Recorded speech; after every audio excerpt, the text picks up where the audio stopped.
Good evening, Mayur, and welcome to this webinar. And first of all, thank you for agreeing to address our community and add value to our knowledge base. Thank you so much. So to start with, uh, the code that is there on your screen, learning is not compulsory, neither is survival. It only tells us that nothing in this world is compulsory unless until it becomes a necessity for you.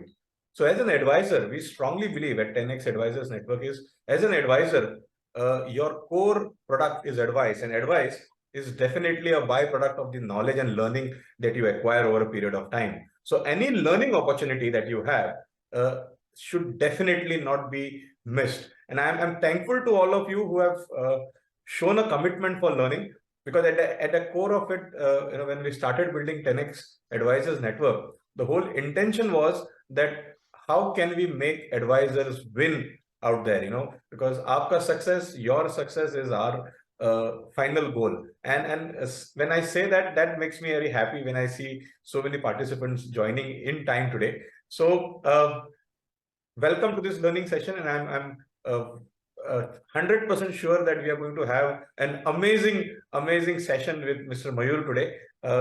So I'm looking forward to it. To tell you something about Mayur, Mayur comes with 20 years plus experience in banking and financial service sector. He is a veteran in his industry, especially in terms of sales, because he was there right in the beginning, in early 2000s when this market opened up, and selling was much more difficult. It was a hard core sales that time. When I say hardcore, it was not just about explaining why I, as an advisor, you need to choose, to a customer. It was first explaining them why a particular financial product, why an insurance, why a mutual fund product, or why a banking product. It was a tough thing to do. It was completely starting from the scratch, convincing customers, getting their doubts resolved, right from getting a meeting for a product that they don't even understand, to explaining and adding value in the whole process was a difficult journey. And Mayur has seen that all in his so many years of experience. So we definitely have a good session coming up, and good learning coming up. Mayur, by qualification, is an MBA, from Goa University. He has handled assignments, in last 20 years in different parts of countries, and even in Mumbai, the city where, which is called the main hub of financial service industry. So he has a lot of experience to share with us, and I'm looking forward to this session. And thank you, Mayur, for agreeing to this. And I hand over, the session to you now, and it's all yours. Thank you, Sachin, and thank you everybody for joining for the session today. 7 o'clock, would rather say late evening after the day-to-day work hours. And pleasure is all mine. It's an opportunity for me also to talk about the various experiences and various data that I would like to talk about today. So basically, what we will do here today is we'll talk about this combo of education, data, and the sales pitch. Okay, so all this rolled into one. We will look at certain scenarios, certain events, certain parameters, and try to understand each one and how we can use them to talk to our clients. All right, so let's begin. Yeah, so see, to start with, today's situation is such that everybody wants to be rich, or everybody wants to be financially independent. So see, over the years, talking to so many people, I've learned only a few things. There are 4 ways basically of becoming rich. The first way is to be born in a rich family, which is not at all in your hand. Second, to be married in a rich family, which partly may be in your hand. Okay. And third is basically to start a business, scale it up, and successfully build it. Okay. Which again, not many are able to do. Okay. There are challenges. Some of them take it up, some of them don't. Finally, we are going to look at the fourth way today, which is by investing in established growing businesses. Okay. We are going to basically talk about this part. Now, of course, there are various financial products that are available. So I coming from a mutual fund background and working with a mutual fund, I am basically more inclined towards mutual funds, and I will show you how mutual funds have helped in creating wealth for their clients over the years. Okay, so let's begin. This is basically sales pitch number one. Yeah. So in mutual funds, we ideally have four different types of questions that we get as to what are the different avenues, what are the drawbacks in these different avenues, and how equity mutual funds are better than investing directly into stocks, or how can mutual funds overcome all these drawbacks that we have. So ideally what happens, previous slide, Sachin. Yeah, yeah. So this basically we talk about why mutual funds. So we have broadly three asset classes here. I have deliberately left out real estate from here because that's an entirely different topic altogether. So here we look at gold and silver, which is basically commodities where people just buy from the jewelry shops. So many jewelry shops springing up all over in metros and in a place like Goa as well. So what many people do, they just go buy physical gold or physical silver, okay, or they even look at buying, gold bonds and all that. So here, main issue is when you buy from a non-registered intermediary or a non-registered shop, there is the problem of safety and purity. Okay. Secondly, there is a problem of storage here. When you buy actual gold, you have to store it. So you'll have to buy a locker, keep it in the locker. Sometimes the locker size is not what you get, so you have to go for another locker. All these kind of issues are there. Then what is the solution for this? In mutual funds, we have gold ETF. Additionally, we also have gold fund of fund. Okay. So this is where you can look at, where you can even buy by way of SIP every month, little. Okay. So here there is no headache as far as the buying an ETF, sorry, buying the physical gold is concerned. The purity part, everything is taken care of here. Okay. Up until last year, we had a good run here. Now, of course, due to the taxation change, there is a slight taxation drawback on gold funds.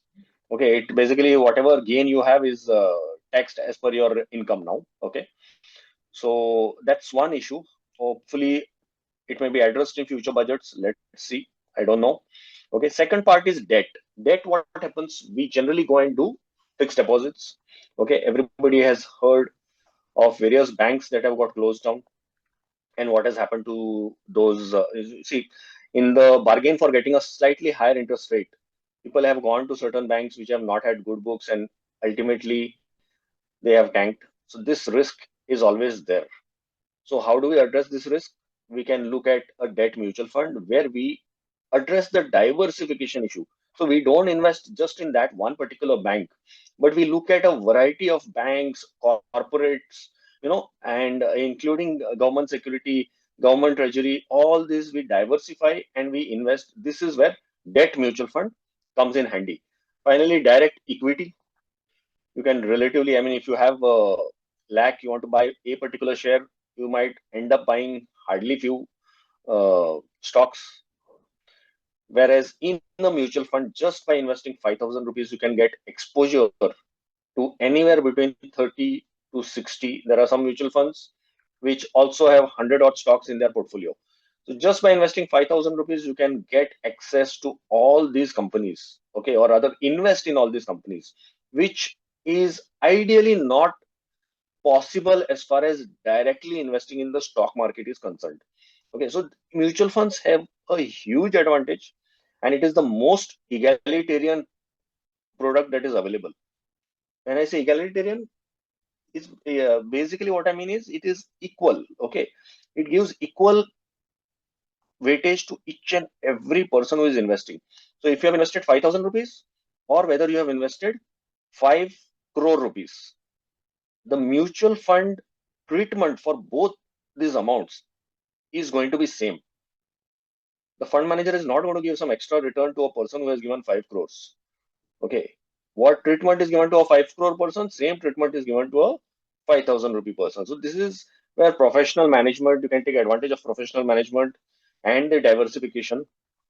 Okay. Plus liquidity is also very high. The withdrawal is just on T plus 2 basis. Okay. This is one big advantage as far as mutual funds are concerned.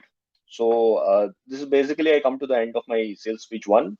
Let's look at the next one, which is the most important question which clients are asking us today. They are mostly worried about elections. Should I put money now or should I wait for elections and put money later on? This is the most important question on everybody's mind. So what we have done here is we have collated data of Sensex.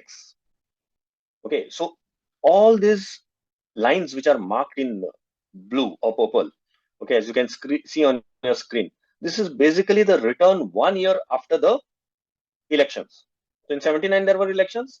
1 year after elections, what is the return? 84 there were elections. 1 year after elections, what is the return? Okay. So similarly in 89, 91, 96, the era of coalition governments, then again in 99 to 2000, again in 2004 to 2005, 2009 to 2010, 2013 to 2014, and finally last year's, of course, that data is not put up, but everybody knows it's recent memory of how that has percolated. So what can we learn from here? We can see from this chart that elections and equity returns, there is no set pattern. Okay, so elections basically is an event which is like a known event. Every 5 years it happens. Of course, the result, based on the result, there can be and there have been volatility within 3 months or 4 months of the election results. But over a period of 1 year, everything has got streamlined. You pick up any election that you have seen, over a period of 1 year, everything has got streamlined. And this is the actual market data which I'm showing you. Okay. Not many people have done this kind of data analysis as far as elections are concerned, but this is something which is unique, which we are looking at Sensex returns point of view. So this is a very good data, which you can go through it for some time, and you will find that there is no pattern as far as elections and market returns are concerned. Basically, there has been party changes, there has been coalition governments, there is absolutely no pattern as such. So we can move on to the next one. This is basically we are talking about the equities. Now, as far as equity returns are concerned, yes, they are volatile, as you can see in this chart. Every financial year, what is the return on Nifty 50? We have highlighted here. You can see the green buildings, you can see the lower red flags. Okay, everywhere we have shown you how market has, in short, performed. This is basically the volatile nature of the market. The markets are going to be volatile, and that is the nature of market. And we have to live through this volatility and at the same time make a return. Okay, now see, this is one main uh, worry which investors have. Market is volatile. Now, last 4 years, last couple of days, in fact, markets have come down heavily. Okay, heavily meaning it's basically just a 2%, but 1,000 points means there is a lot of panic. Now, last 4 years, somehow people have forgotten that markets can go down also. Okay, markets can go down and they are volatile. You can see it in the screen in this presentation itself. Okay, this is data right from 1999 till 2023. We move on to the next one. So this is, despite the volatile nature of equity, we can see right from March 31st, 1980 till September 30, 2023. Okay, we've just taken these two data points. Equity has given a return of close to 15.69%. Gold has given a return of 10.33%, the other asset class which is known to do well and is favorite of most Indians. Bank FD is at 7.96, and all in all, everybody forgets the hidden tax, which is the inflation. Inflation has grown at the rate of 7.55% in this period. This is the source which we have got from World Bank. Okay, this is data basically from World Bank as far as the average inflation is concerned. Okay, bank FDs, of course, is the average. As you know, earlier in 95, 96, PPF itself used to give a return of around 12%. And some bank FDs are also trading at, I mean, offering 11 odd percent interest. Okay, so by taking the average, we have come to this figure of 7.96%. Now, when we look at returns, ideally we have to look at the real rate of return. Real rate of return basically means the return minus inflation. And as you can see, equities score in a huge way as far as beating inflation is concerned. Gold has done it marginally. Bank FD has even lesser with even lesser margin. All right, this is how equities are, and that's why we kind of tell people to invest in equities, and we've got to start convincing people to get into equities, especially Indians. Okay, currently we are just 4 crore unique investors in mutual funds, and I've got to know that cryptocurrency trades at around 10 crore odd. Dream 11 is around 15 crore odd subscribers. Okay, and mutual funds, which has given a stupendous 15.69% return over the last several years, is having only 4 crore investors. We move on to the next one, where we see the total history of the market, right from 1979 till September 2023. Okay, what you can see here. See, Sensex journey started in 1979 at a base figure of 100. And from there, we are today at around 70,000. We were at 65,000 in September. Okay, so this is basically a rolling 1 year growth chart. Okay, 1 year, 3 year, 5 year, 10 year, 15 year, and 20 year growth chart. What you can see in the third column, okay, the third column, you will find the number of positives versus the overall return checkpoints that we have seen. We have seen 44 checkpoints, and only 32 times the market has given positive returns. Now, when you look at the 3 year return, it's 37 out of 42. You look at the 5 year return, it is 38 out of 40. 10 years, 34 out of 35. 15 years, there is no question of negative return, as the data is suggesting. And 20 year is even greater. Okay, there is no question of negative returns as we spend more time in the market. So, main lesson is time in the market is more important rather than timing the market. And as you can see here, see, I don't know how many people have seen owners who have ferocious dogs. Okay, if you have seen owners who have ferocious dogs, whether the dog is ferocious or no, every evening or morning they take the dog out for a walk. So sometimes when you see an owner taking a dog, a ferocious dog, out for a walk, sometimes you start wondering, whether the dog is taking the owner for a walk or whether the owner is taking the dog for a walk. All right. So what this is exactly, how we relate it to markets. Sometimes the dog sees another dog and chases that dog, and the owner is basically running after the, patta which is holding. So many times it so happens that we wonder whether they come home back at their required time. And most of the time, no, every time the dog comes back with the owner home. This is exactly how economy and stock market works.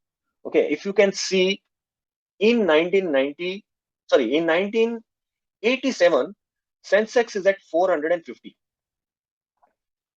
Okay, I know the screen is very low, but I'll just read it out to you. In September 1987, the Sensex was at 450. In September 1992, the Sensex is at 3294. It has gone up almost 8 times in this 5 year period. Okay, now generally what happens? If you calculate right from 100 to 70,000 today, if you calculate the return on this market, okay, what Sensex return has come, you will find that it is hovering around 15 odd percent. But if you see this period, 1987 to 1992, okay, in fact, March 1992, it was at 4,000, mind you. If you see this, it has gone up by around 8 times. Whereas if you look at a 15% kind of a return, then ideally market should double. So if you are at 600 or if you are at 450, market ideally in 1992 should have been 900. But where was it? It was at 3294. This is exactly what we talk about, the ferocious dog taking the owner for a walk. See, ultimately equities give a return which is commensurate with the earnings of the company. So when something like this happens, what happens? Over the next few years, if you see, Sensex played catch up. It played catch up, and up to September 2001, okay, it was at a level which was very similar to 1992. In fact, September 2000 also the figure was around 4090, but we were at the same level. So either market will play catch up or the economy will play catch up. One of the two have to play catch up. Okay, and if markets have gone fast too far, then there is a catch up which they play in the end, and this is exactly what has happened. There are so many scenarios which you can see in this slide itself. In fact, I can spend half an hour on this slide, but of course, due to time constraint, we will go to the next one now. Okay, and we look at the, okay, these are basically the lessons that I have talked about just now. A CAGR of 15.88%. Now, why 15.88%? Why 15%?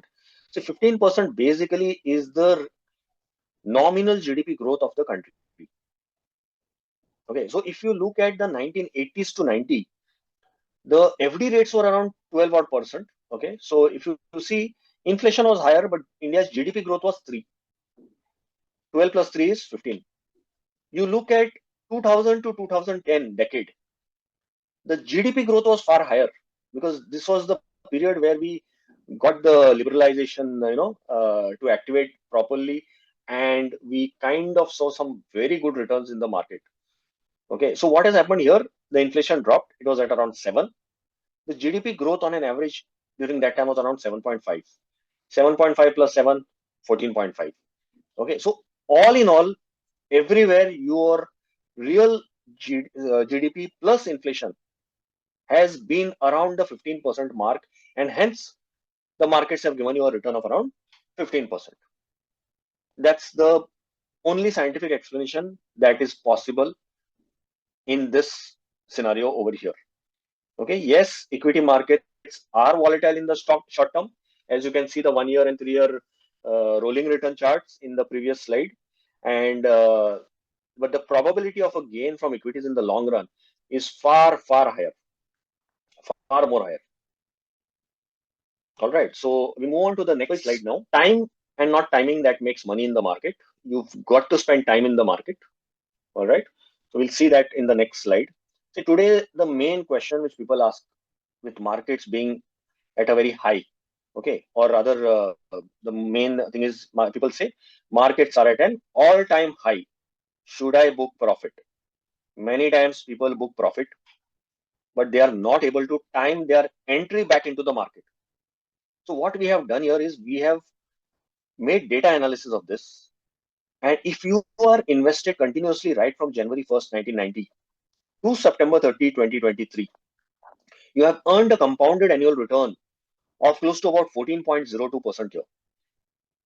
All right. But if you tend to book some profit, let's say you pull out at some all-time high, so-called all-time high, and if you miss the 10 best days of the market, your return drops to around 10.66%. If you miss 20 best days, it's 8.35. If you miss 30 best days, it's 6.40. And if you miss 40 best days, then it is just 4.66%. I know a lot of people during COVID time, they waited for markets to come to a even lower figure, and then they thought of investing. Unfortunately, many of them missed that bus. Okay, so this is a chart which we are showing as far as difficulty in timing the market is concerned. And again, timing the market is more important than timing the market. And this is the best case, scenario that we can show you. These are basically internal calculations of the Sensex data that we have shown you here. Okay. So today also a lot of people say markets are at an all-time high. See, first of all, please remember one thing: markets are not at all-time high. We are a growing economy. Markets are till date high.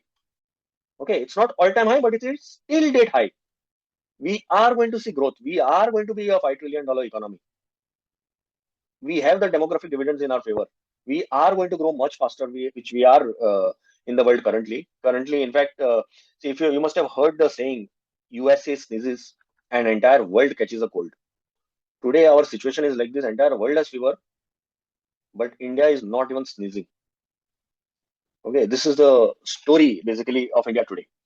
And let's hope, of course, I'm sure the resilience of people and the entrepreneurship level, I mean, spirit of our people will take the markets even further up, and the economy will grow even faster and even better. Okay, let's only time will tell what will happen here. So this is all that I wanted to cover on this particular slide. We move on to the next one now. So I have shown you what we do, how the market has performed. Now let's look at one particular segment of mutual fund schemes, which is ELSS. Now this being a more of an educational talk or a training kind of a talk, we are not going to showcase you any particular scheme, but what we are going to do is we are going to compare public provident fund. Here we have compared public provident fund, NSC, bank FD, and equity linked savings schemes. Okay, what we are going to do in the next slide is we are going to show you a comparison of PPF versus ELSS tax saving schemes of all mutual funds put together. So it's not going to be the best mutual fund. You can move on to the next slide. It's not the best mutual fund or the worst mutual fund. It is basically the average return of this entire category. So if you can see here, okay, what we have shown you here is an investment of 1 lakh rupees right from 1996 in a PPF. So if you calculate right from 1996 to 2023, we are looking at 28 years of investment, meaning 1 lakh per year for 28 years works out to be 28 lakh rupees. And at the side, I've given you the percentage return of PPF. Okay, initially it was 12% in 1996. Today, of course, we are looking at a much lower figure. Okay, 7.10 in March 23. I think now it is just marginally increased, 7.25 or something. I'm not very sure, but it's a marginal increase from there. Okay, so what we have shown you here is 28 lakhs in PPF has delivered quantitatively 99 lakhs 94,748. It's a figure which is just a little lower than 1 crore. We're just kissing the 1 crore level. Okay, this is what a PPF has done. It's the most favorite instrument of various investors in India. And if you look at the ELSS category, it is a whopping 9 crore 27 lakhs. It is 9 crore 27, almost 9.5 times more than the PPF return. And still today, more money probably goes in PPF than in MFs. Of course, that is changing as the day progresses. We today have a huge SIP book size. We've touched 50 lakh crores in mutual fund AUM. Okay, all those things, of course, are changing now. Now, see, it's very easy to see 28 lakhs has gone to 9.27. But let's look at the journey here. Okay, let's look at March 2000. March 2000, what was my figure in the ELSS category? It was around 21 lakh 87,000, the row number 5. Yeah, 27 lakh 87,000, 21 lakhs 87,572.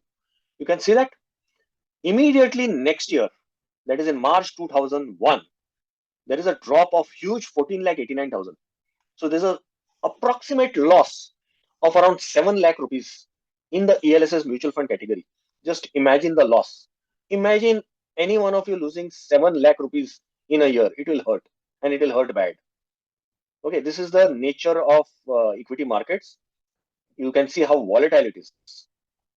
Okay, this was the time when the IT bubble burst, and various markets all over the world had crashed. There was also the terror attack in US that time. Okay, and this is how it has come down. So 21 lakhs has come to 14 lakhs. Those who are patient, 19 lakhs next year, 19 lakhs thereafter, and 43 lakhs thereafter in March 2004. All right. So many times what happens, 21 has become 14, a lot of people panic, they withdraw and they move out. Those who have stayed have had to be patient, and they have come to 43 lakhs, 73 lakh again in March 2005. Now let's look at one more, 2008. March 2008, we are looking at 1.69 crores. And there was a huge subprime crisis and markets tumbled all over the world. From 1.69, we have come to 1.09 in the next year. The loss is approximately 60 lakh rupees, 7 lakh pinched. Imagine what 60 lakh rupees will do. 60 lakh rupees was the pinch that people have got. Okay, I'm not trying to scare anyone here, but there is a lesson behind it. I will come to the lesson later. So those who panicked, they withdrew, they went out. Those who stayed back, next year they were rewarded, and the figure was 2.32 crores. Okay, finally, let's come to the recent fiasco which we all had gone through, which is March 2019. The figure was 6.11 crores. And March 20, we were struck with something which we had never thought we would go through. We were locked up in our houses, and that was the COVID year.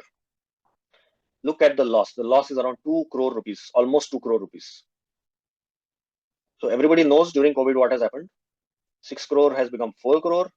Those who panicked, they withdrew. Those who stayed, everything resolved, and 4 crore eventually became 6 crore. 6 crore eventually became 8. In March 23, it has gone to 9.27. Today, as we speak, it has actually crossed 10 crores. And so has your PPF. Of course, PPF will also cross 1 crore. And the ELSS category average has crossed around 10 crore as we speak today. Because today we are in almost end of January 2024. So this is basically what is a comparison between a mutual fund and a PPF. Now, what are the lessons in this? See, the main lesson, as far as if you see these figures, okay, they look very nice, very rosy, but the journey is one roller coaster ride. Now, how do you go through this roller coaster ride? Only by giving time in the market. How much time? See, time that we need to ask investors to give is minimum 6 years. Okay, people say long term, long term, long term, but what exactly is long term? There is no such definition. But if you see this data, you can easily make out that if you are invested in 6 years, you will end up getting a return which is much better than the normal PPF rate or the FD rate. Okay, of course, this return is far higher, but 6 years is the minimum time frame that you need to ask your investors to give you. And if somebody doesn't have 6 years, there's no point in taking money in equities. Now, why 6 years? See, 6 years basically means in a 6-year frame, you will come across one bad year. You will. Every 6 years, you come across one horrible and bad year. But at the same time, in every 6 years, you will also come across a good year. As investors, as people who manage investors, we have to go through both the good as far as the bad. See, every day in our lifetime, we come across some happy moments, some sad moments. It happens on daily basis. Certain minutes are very happy minutes, certain minutes are very horrible minutes. Okay, similarly, in a daytime, in lifetime, it is much more experiences that you get, negative as well as positives. Same thing happens in the market. You have to go through both the cycles, and that's when you end up getting a return like this. Now, Sensex has given a return of around 15%. This combination of mutual fund has given a return which is more than 15 odd percent. Having said that, I cannot promise, nobody can promise that you can get a 15% kind of a return. Okay, because tomorrow if the nominal GDP growth itself becomes around 8-9%, then that means the economy is growing only at that percent. So markets will give you a return of that much, and hence mutual funds also need to give a return which is just a little bit beating that percentage. So ideally, what mutual fund has to do, what people can expect from a mutual fund is beating the Sensex return. If a particular mutual fund scheme has beaten the Sensex return, then one should be very happy with that. Okay, whether it's beaten the exchange by 1% or 2% is irrelevant. It has to beat, and that's what is called alpha creation, and that is why we invest money in mutual funds for the same. Okay, and this is the return which is there. In fact, I still use this chart when I'm talking to investors. When people come to me and ask me how to go about what is the kind of return that I can get, see, PPF, almost entire India is invested. Mutual funds, only 4 crore.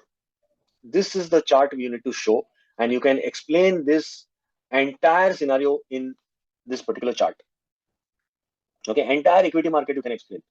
You know when COVID happened, you know when subprime crisis happened, you know when that dot-com bubble burst. Everything you can come to know here. Okay. And in the previous chart, I've even shown you what has happened during the Harshad Mehta scam, which is 1992. All right. So we move on to the next slide. Of course, please. Investing in mutual funds, there are two ways of investing. Either you can put lump sum one way, or you can do a SIP. Now, what I am doing here by this sales pitch number 4 of ours is I'm going a step further and requesting investors and distributors to talk to the investors to look at a SIP top-up. Now, why SIP top-up is important? See, every year our salaries in India have increased. every year, be it whatever field you are in, the salaries have kept on increasing. So many times what happens, you convince a client for a 2000 rupee SIP or a 5000 rupee SIP, and it stays put just at 5000 for several years. Now, person's salary has increased next year, but nothing is done on that. So what we suggest you take a top up right at the start. So by taking a top up, I'll show you how the entire scenario changes in the next slide. So here on top, you can see 10,000 rupee SIP, where we have made an assumption that 10% is the return, invested for a period of 30 years, total investment 36 lakhs, corpus at the end of 30 years is 2.28 crores. Now, supposing we take a SIP per month with a top up meaning it starts with 10,000 this year. Next year, automatically it will go to 11,000. Thereafter, 12,000, 13,000, keeps increasing by 1,000 per year. All right. So, assuming the same rate of return of 10% for 30 years, the total amount invested changes, which goes to 1.97 crores. And finally, the corpus is much higher. It's almost 3 times higher than the previous normal SIP that we have done, which goes to around 6.42 crores. This is the change. So what happens? Automatically, your own SIP book also increases.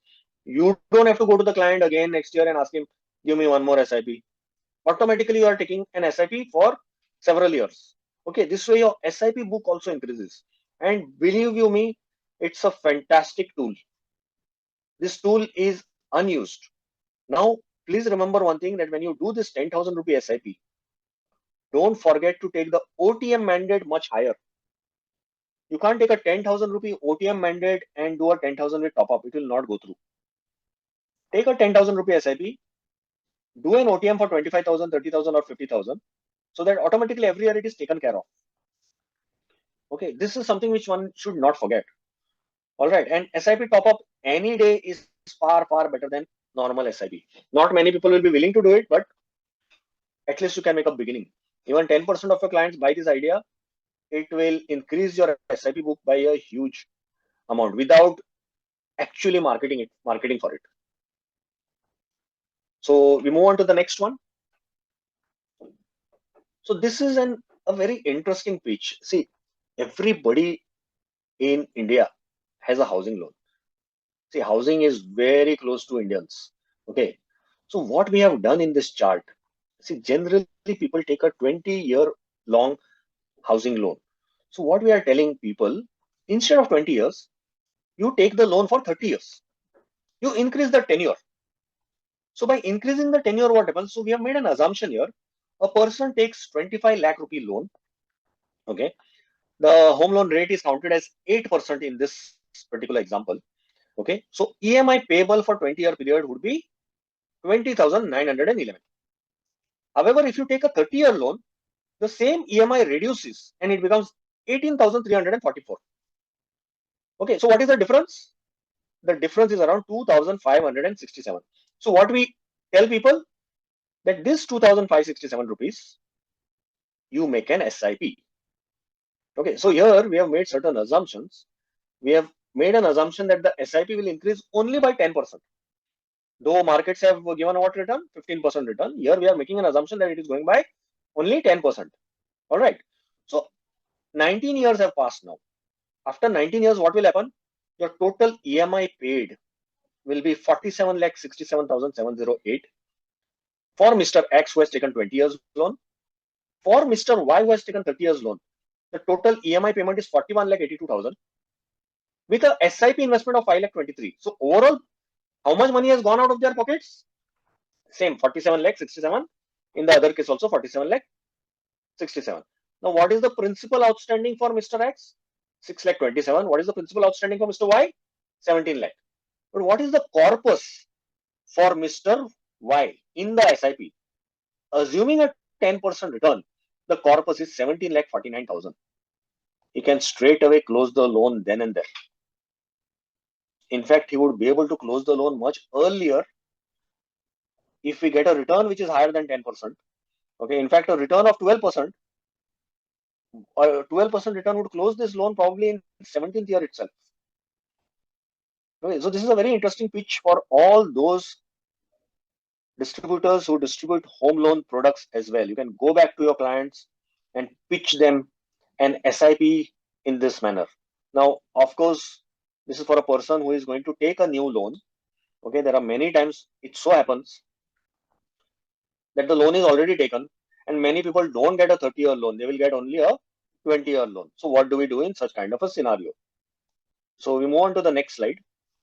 In such kind of a scenario, same 25 lakhs, 20,911 EMI. Okay. So total EMI to be paid over 30 years is 50 lakh odd. Okay.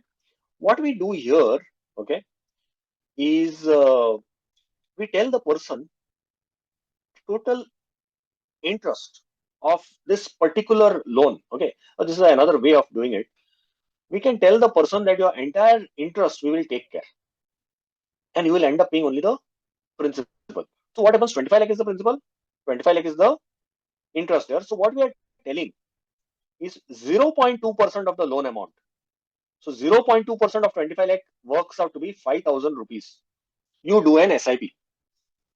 So if you do an SIP for 20 years, okay, just 20 years, 12 lakhs will get a return which will look like 37 lakh 96,844. The capital appreciation itself is 25 lakh 96,000. This can be taken care by investing and curtailing the entire interest in the 20th year itself. Forget about a 30-year loan. So you got this on the housing front. This is an excellent pitch as far as people who have taken home loan is concerned, so that they can reduce their entire interest component. Okay, in fact, a lot of people complain the principal just does not come down, just does not come down. Banks are taking a lot of interest in the initial. So this is the answer to that. For everything, there is a solution in mutual funds. Only request investors that we have to do is to hold on to this for a long time. Not many hold on till 20 years. Till about 3 years back, the average holding in mutual fund itself was 2 years and 7 months. Okay, if you hold on, this is what you can get. Now, finally, we come to the last sales pitch, which is basically an illustration of a retirement kind of a plan. Okay, what we are doing here is we have made certain assumptions. Okay, so if you start an SIP of 5,000 rupees per month for 20 years, and we assume 10% rate of return, your 12 lakhs works out to 38 lakhs. So the pitch here is do an SIP for 10 years and take out 2x for the next 20 years. So there are some assumptions made. Assumption is a 10% return. Okay. So you take 5,000 rupees per month SIP and you take out 2x withdrawal for the next 20 years. And the value at the end of SWP years works out to around close to about 2 crore odd. Okay, it's mentioned here. Now, over a 15-year period, if you do the SIP, then you can take out 4x odd. Means 5,000 you start, you take out 20,000. If you're looking at 20 years, you can take out 9x. So instead of 5,000, you can take out 45,000 rupees per month withdrawal. You do for 25 years, you can take out 18 times more. Only question is not how many people you will be able to convince to keep the SIP for 25 years, 20 years, 15 years, 10 years. See, our job is to handle investors. I can only show you through this data, but ultimately when you talk to the clients, I know it's a different ball game altogether, but we've got to try it out. So this is the entire, SWP, systematic withdrawal plan, more like a retirement plan for SIP with SWP, and people today are willing to do SIPs. Otherwise, the SIP book size wouldn't have increased to 17,000 crores. This is something very, very huge. In fact, in the year 2021, FIIs withdrew so much money that our markets should have collapsed. But how did our markets survive? Only because of the SIP book, plus the domestic investors who have started investing in India. Now people have started believing in the India story. 20 years back, we struggled. 10 years back also we struggled. But now it is that much more easier for us to start an SIP for the client. It doesn't matter the amount. whether it's 2000, 3000, but one SIP has to be done and compulsory to be done. There has to be an SIP in every household. So we are on a mission basically. At HDFC, our mission basically is, to create wealth for every Indian. And that's how we have designed various presentations, various data points, because today in hindsight, we have the benefit of data, which we didn't have 20 years back. Today we can show this is what has happened. I myself have a SIP, which the longest tenure is around 10 years, 10, 11 odd years. In fact, I share this also with my clients at times. So basically, this is how we are looking at, the entire presentation. I think, Sachin, this is the last slide. Any questions? We can fantastic, fantastic, Mayur. In fact, I'll just express amazing what I'm feeling. You said very nicely that today the world has fever, but India is not even sneezing. I mean, what a positive note to actually get going in this financial. I mean, in this new year, 2024. I mean, this is fantastic, and the way you put it up, was so systematic, Mayur. The product pitch, when backed with data that you have shown, is very effective. Otherwise, only sales speech without a data at some point of time, it lacks the conviction. But the minute you back it up with data, it becomes a different ball game altogether. And you have presented today, a data that is so convincing that should actually help the advisors who attended today, in a big way. You put it up in a very nice way. I mean, right from beginning, like one of the sales pitch that I liked is there are only 4 ways of becoming rich, like the way you said, and the first 3 ways are first way is impossible if you're not born into the rich family, it's impossible to achieve. But the last point that you said, the fourth way is to actually be an investor, makes a lot of sense. And if you as an advisor put that fourth across to your client, that out of the 4 ways, I'm coming to actually offer you one of the most what do you say, workable way, it makes a lot of sense. Thank you, Mayur. I mean, this was amazing. Let us look forward for some questions, and from the audience here. I'm sure there would be a lot. I'm sure people all over country who are attending today must have found big value addition in the same. Yeah, I'm open. We are open to the questions now.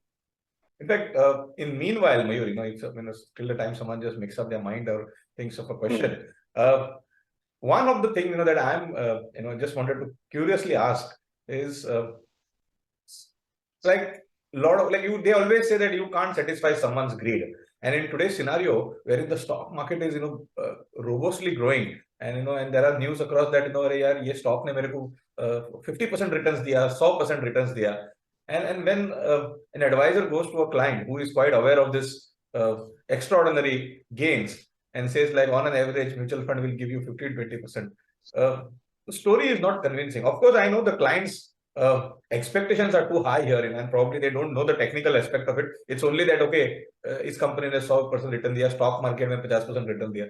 So how do you tackle such kind of greed as an advisor? See, unfortunately, what happens when we come across clients who claim to have chosen a multi-bagger. Now, out of the so many stocks, only maybe 2 or 3% of them turn out to be multi-baggers.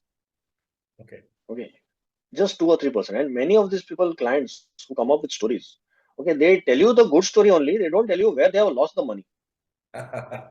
Okay, there are places where they have lost the money also. Now, see, nobody can be an expert. If any person was an expert of choosing the best multi-baggers every now and then that person would have been more richer than Ambani and Adani. Okay, so there are no such people. There have been one-off cases where people have made money, but hasn't been always such a thing.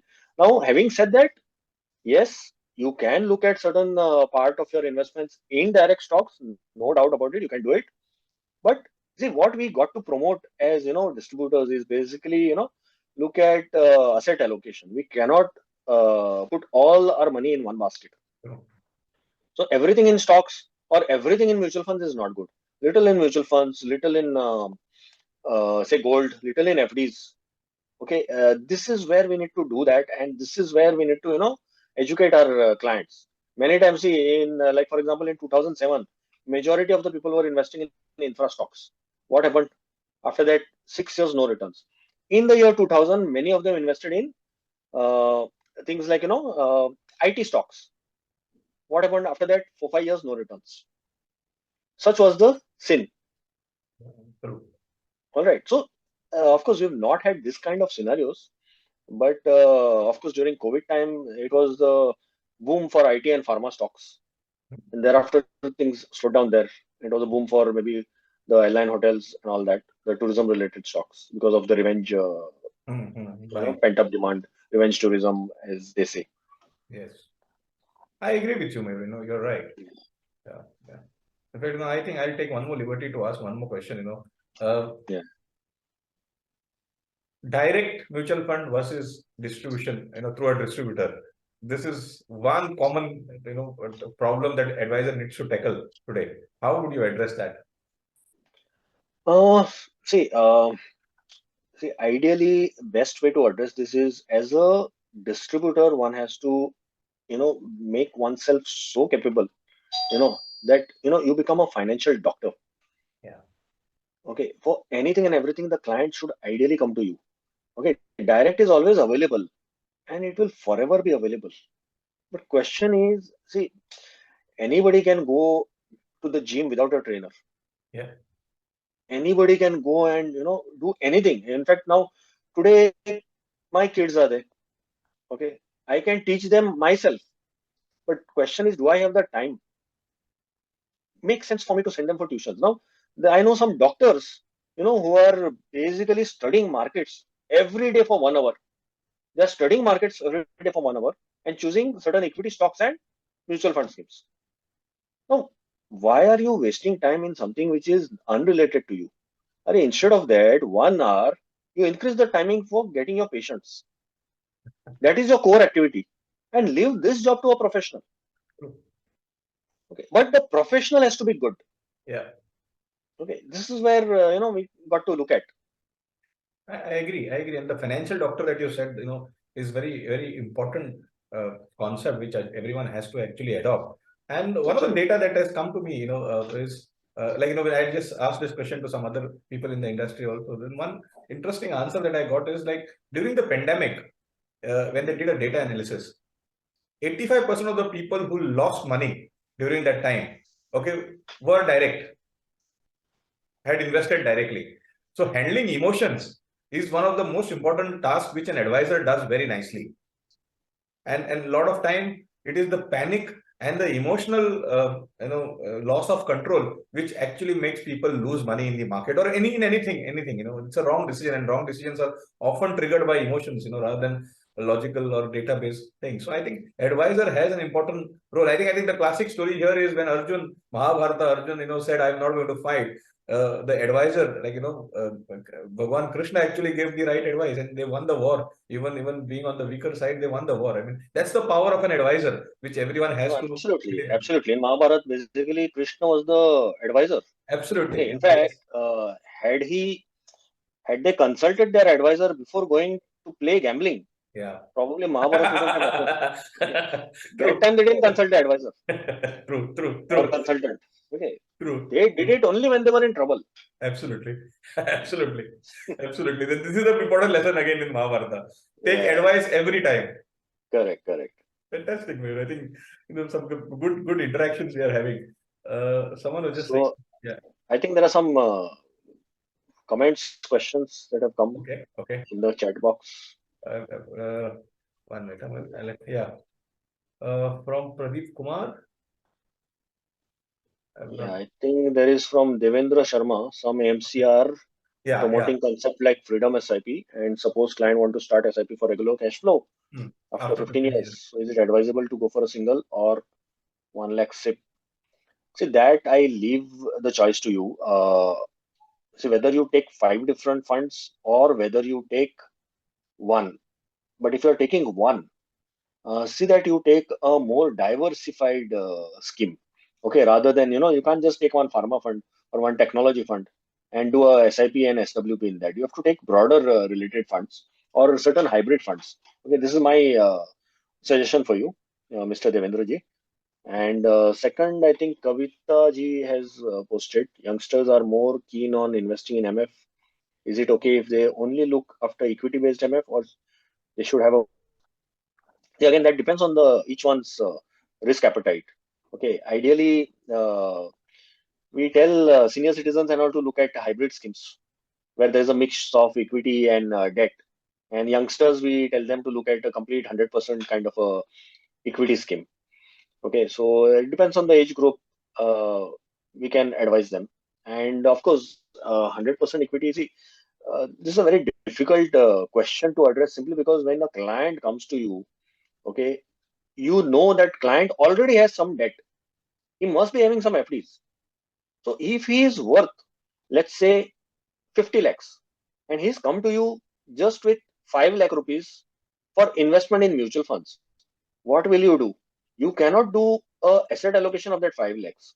You have to look at the broader view that he has FDs worth that much, and then this 5 lakhs can be put completely into 100% equity because overall his exposure is only 10% to equity.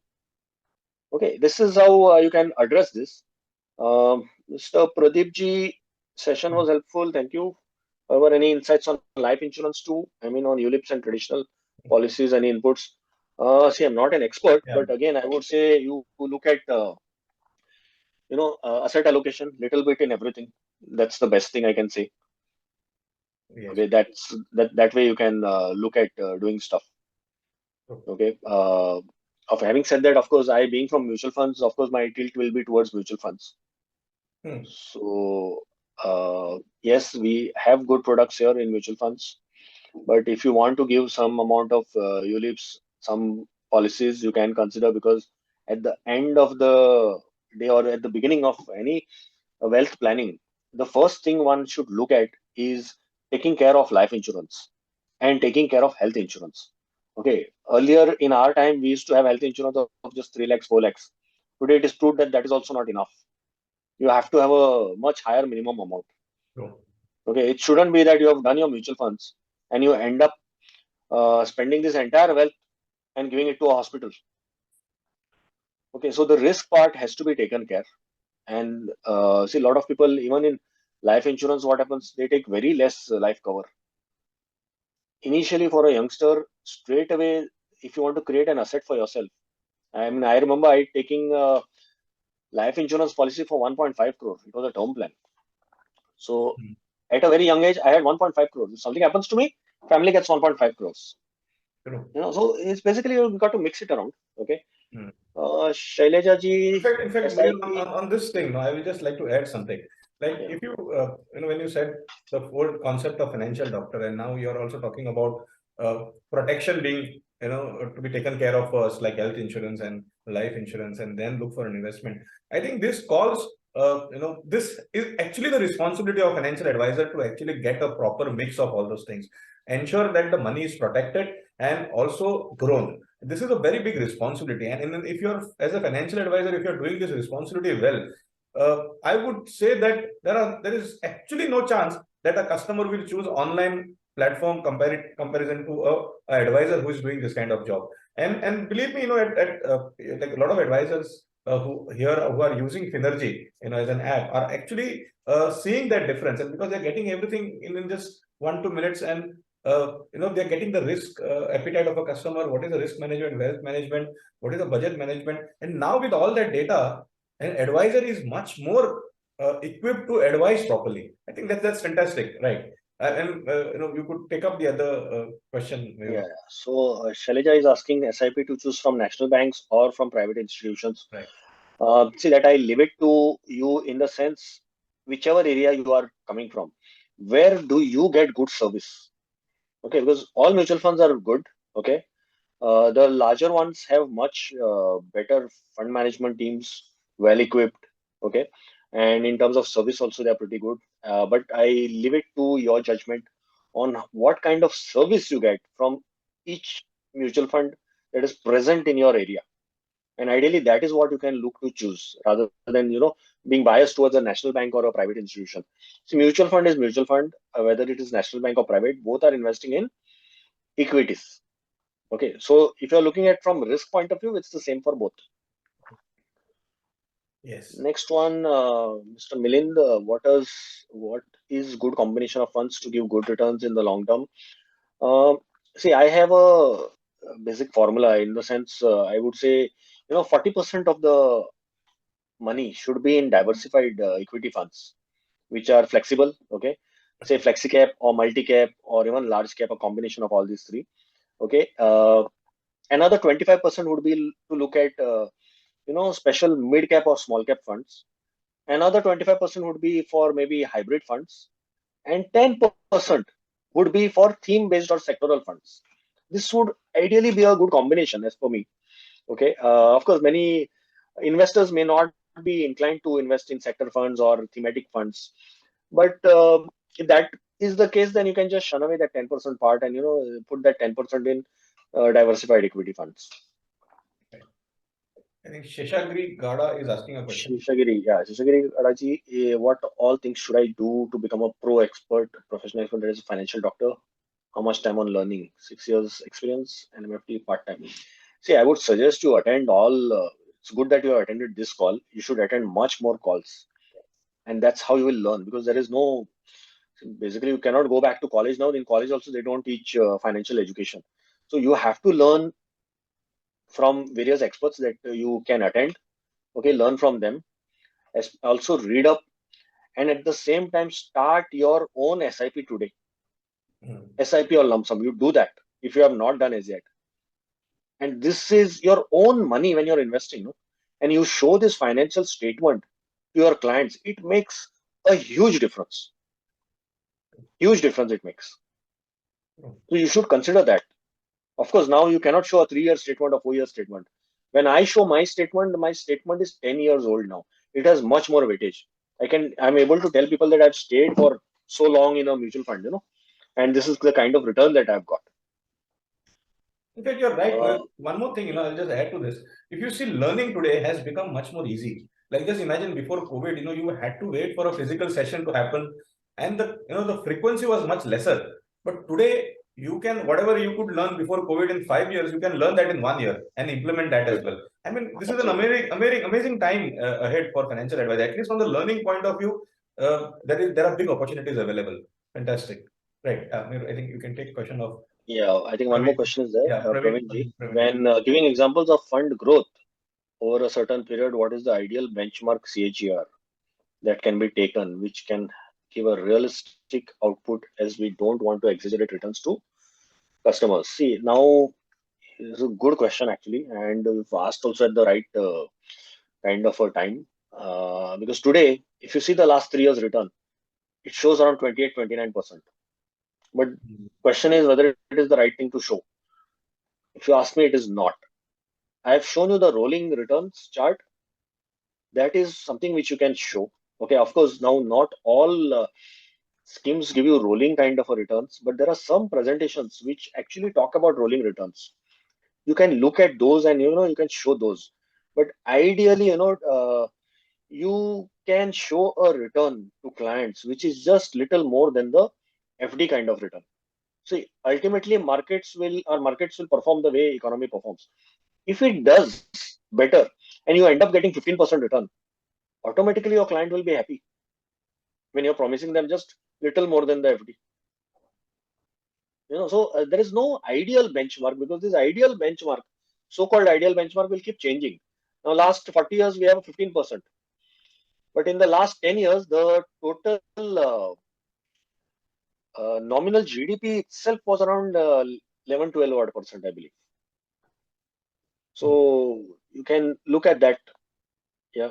So every year during budget, the government also gives what is their expected nominal GDP growth rate, and that is what you can look at. Very fantastic. Shishkiri ji is asking one more question. Yeah. Where would you keep debt funds or short duration? As you suggested, 40-25. See, this combination which I have given you is basically for equity. Okay, when you are looking at debt, you have to look at it from a broader view. This question is basically applicable when when you are handling the client's entire portfolio, means you are an actual financial doctor. So you are looking at everything. Like for example, entire portfolio of that client is with you. When such is the situation, you can, based on their risk appetite, you can look at how much to keep in debt and how much to keep in equity. Okay, there are various suggestions on this. I mean, ideally, you have to look at two things. One is, of course, you have to look at the emotional quotient. If somebody puts 60% of the money in equity and 40% in debt, rather than somebody who's putting 80 in equity and 20 in debt, God forbid market crashes, like how it has crashed in the earlier scenarios that I've shown you in 2008. It shouldn't happen that this client calls you every day, what's happening to my money? What's happening to my money? Okay, so based on the talk that you have with him, accordingly, you have to design the portfolio. Okay, so there is no right answer of how much to keep, whether to keep 40%, whether to keep 50%. It depends on the client's suggestion. Now, as we can see, only 4 crore people out of 140 crore Indians are invested in mutual funds. So what are we talking about? Means majority investment is debt. Now, how much is the mutual fund book size? 50 lakh crores. Out of 50 lakh crore, how much is the equity? Maybe around 25 lakh crore. How much is the bank deposits? 200 lakh crore. So, what are we talking about? We've just barely scratched the surface. Absolutely. Absolutely. I mean, 4,004 crore Indians only are investing. And just imagine if the number goes up, the potential that advisors will have, okay, would be huge. Absolutely. I think this is a very, very good data point to actually get serious about mutual fund distribution, as a portfolio or as a offering in your services as a financial advisor. I think fantastic. I think Mayur, thank you, for answering so many questions as well. And we have more than 80% of people retained, even after 1.5 hours, which is an excellent number as well, or a data point as well. Thank you, Mayur, from the entire community of 10x advisors and Finergy team. We are thankful to you for spending this amazing Pleasure is all mine, Sachin. Yes. Pleasure is all mine. I think the data points that you shared and the way you, in a subtle way, convincing way that you put forth things across, and the 5 sales, pitches that you have given, and the combination of all those data points, it was overall an amazing session, Mayur, and something that we should be, keeping with us the learnings for a really long time. Thank you so much, Mayur. Thank you so much. Thank you, Yes. Sachin, and Yes. thank you everybody for giving me this opportunity. Thank you. Thank you. Thank you. Yes, and thank you everyone for being there today and attending this session. It is quite encouraging. We are quite enthusiastic now to even request more people in the industry to come and address us. Thank you so much. Thank you so much.